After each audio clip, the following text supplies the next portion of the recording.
Price lord ಪ್ರಿಯರಾದ ದೇವ್ರ ಮಕ್ಕಳ welcome to ಮುಂಜಾನೆ ಮತ್ತು ಕಾರ್ಯಕ್ರಮ.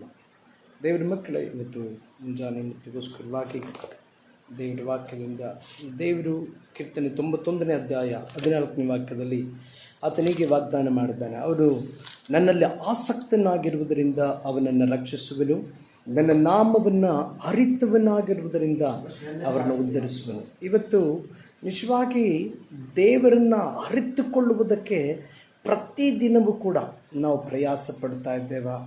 ಅದಕ್ಕಾಗಿ ಕಾರ್ಯಗಳನ್ನ ಮಾಡ್ತಾ ಇದ್ದೇವೆ. ದೇವರ ವಾಕ್ಯವನ್ನು ಧ್ಯಾನ ಮಾಡ್ತಾ ಇದ್ದೇವೆ.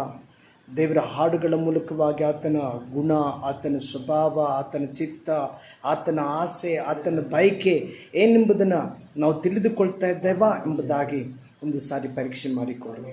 ದೇವರ ವಾಕ್ಯ ಯಾವತ್ತೂ ಕೂಡ ಸುಳ್ಳಾಗುವುದಕ್ಕೆ ಸಾಧ್ಯವೇ ಇಲ್ಲ. ಯಾಕಂದರೆ ಆತನು ನಂಬಿಗಸ್ತನಾದ ದೇವರಾದ ಕಾರಣ ಆತನಲ್ಲಿ ಯಾರೆಲ್ಲ ಆತನನ್ನು ತಿಳಿದುಕೊಳ್ಳಲು, ಆತನನ್ನು ಕುರಿತಾಗಿ ಅರಿತುಕೊಳ್ಳುವುದಕ್ಕೆ ಬಯಸುತ್ತಾರೋ ಅವರೊಬ್ಬೊಬ್ಬರ ಜೀವಿತದಲ್ಲಿ ಕೂಡ ದೇವರು ವಾಗ್ದಾನ ಮಾಡಿದ ಹಾಗೆ ಆತನ ಶ್ರೇಷ್ಠವಾದ ಆಶೀರ್ವಾದಗಳಿಂದ ಅವ್ರನ್ನ ಉದ್ಧರಿಸುವ ದೇವರಾಗಿದ್ದಾರೆ.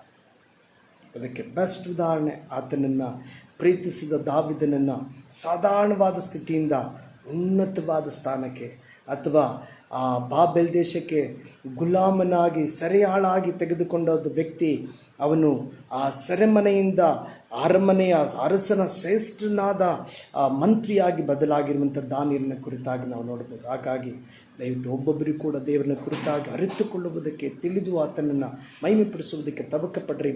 ಖಂಡಿತವಾಗಿ ದೇವರು ನಿಮ್ಮನ್ನು ಆಶೀರ್ವದಿಸ್ತಾರೆ. God bless you. Have a nice day.